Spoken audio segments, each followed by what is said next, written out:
Twariko turavuga hano hano video yari igiye kuba nini. Twariko turavuga hano ku murongo wa gatanu, tuvuga ko umurongo wa gatanu ariho duhagarara, tuvuga kuri Luka 20, twari twahera ku murongo wa mbere gushika kuri gatanu, ariko twavuga ko tuvuza kuvugana ku murongo wa gatanu ngo biburanya muri bo bati nitwavuga tuti ni mwijuru, ahava tubaza ati niki cabujije kumwemera. Rero benda ata muri kino gihe turazi neza ko harimwe abantu benshi banka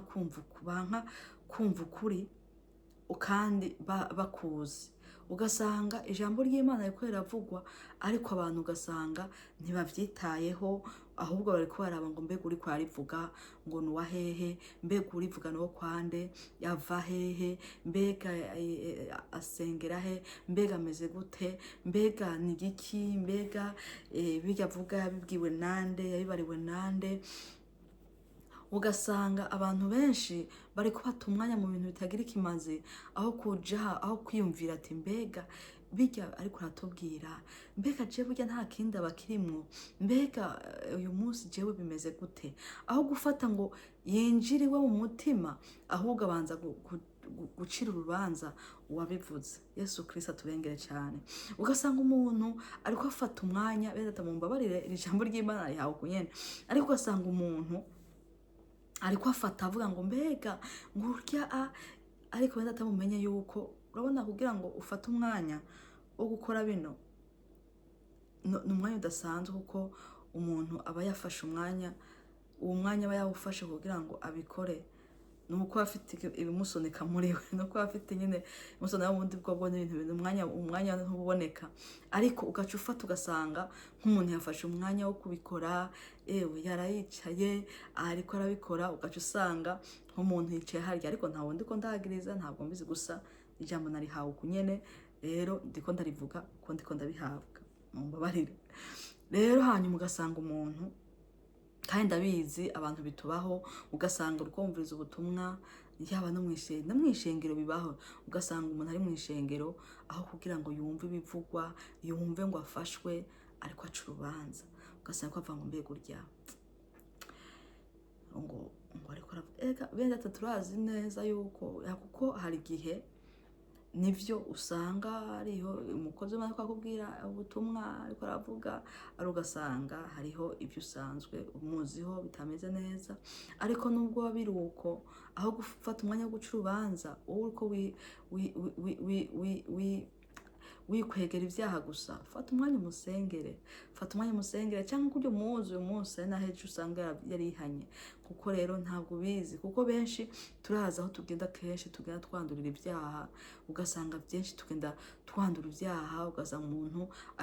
hagera igihe ugasanga Imana ivuga yemwe abantu nimwihane, ugiye ukarondera ivyaha wihana ukabibura, kumbe ivyaha biruzuye, Imana ikaguma ivuga yemwe ahantu huzuye ivyaha, yemwe ahantu bimeze ukuntu, ari ugasanga umuntu avuga ngo ivyaha mfite, ariko kunegura imitima yacu, kunegura imitima, wabona umuntu kanegura, nukuri Imana tubabarire cyane, ugasanga umuntu araneguye, ugaca ubibaza uti nyene nta cyaha mfise. Rero niyo mpamvu dukwiye, umuririmbyi yaririmbye neza, uya muririmbyi wa 38 muri kantike ayaririmba aravuga ngo mukiza nsesa ngo umenye, ahubwo dukwiye kwama duhamagara Imana ngo Imana dusese tumenye, kubera imitima yacu, amaso yacu araraba, yamara kuraba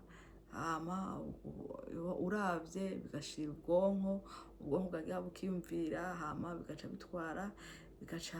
vuga ati umunwa nawe, canke ukiyumvira ngo umunwa wawo wice n'umuntu ngo wabonye, ugasanga uravuze noneho umuto nawe ugatwara he, ugaca ubika hano. Imana yo mwijuru turengere cyane, kuko bitubaho kenshi, ariko ugasanga kenshi nimba amaso akweretse, kuko amaso Imana yaduhaye kugira ngo turabe ibyiza n'ibitari byiza, nabwo tuvuga ati Imana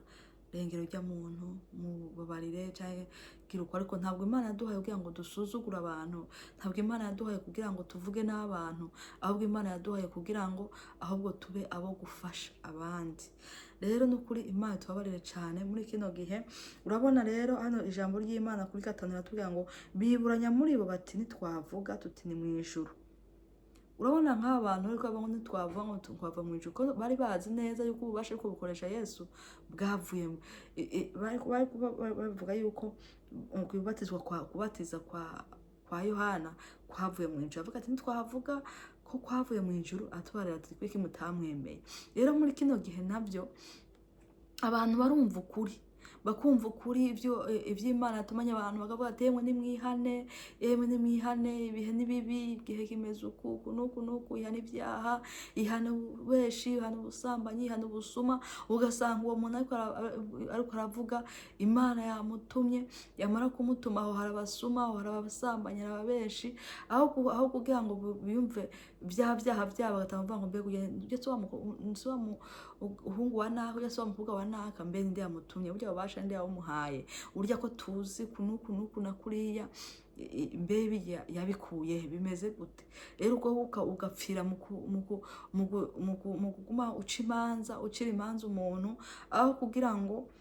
wihane, uvuga uti yewe none ko ibyanje ariko arabivuga yabikuye he, ahubwo reka nirukanka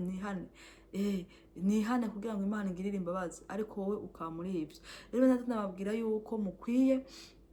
kuva mu byo gusuzugurana, mukava mu byo gusuzuguza amaso, nukugira nabwo musuzumisha amaso yayo mu y'imwemu, utarinda kubura avuga ngo mbega noneho n'umuntu yatumwa ngo wihane, uwagutumwaho ngo wihane, nubwo yakoresha neza kuvuga ngo wihane, wakwihana kuko niwihana ni inyungu nziza kuri wewe, ntabwo ari inyungu kuri wa wundi yavuze, ujya n'inyungu kuko yatumwe yashikanye. Yego ujya inyungu yiwe nuko yatumwe agashikana, niyo nyungu. Kandi nawe wihanye nawe n'inyungu kuko uzomubera igitsibo numara niwashika mu ijuru. Ariko nabwo niyo utakwihana, ariko we yavuze, we yamaze gushikana ubutumwa. Niyo mpamvu rero ni ku neza yawe, kuko niwihana bizotuma ubana n'umwami wacu Yesu Kristo mu bwami bwo mu ijuru, kugira ngo uzobe mu buzima bwiza. Kandi niyo wihanye ukiri hano mu isi, uba mu buzima bwiza, uko iyo ubaye mu buzima buzira ibyaha bishobora kugutwara mu gufungwa, bishobora kugushyira mu kaga, bishobora kugutuma upfa, kuko benshi turazi yuko nimba uri umusuma uragenda ugasanga ugiye kwiba barakwishe, nimba uri umusambanyi urashobora kugenda ugasanga ugiye ku mugore w'abandi cyangwa ku mugabo w'abandi ugasanga bakwiciyeyo, urumva ugasanga ufata ibibazo bitari byiza, ugasanga urwara n'ingorane nyinshi. Ariko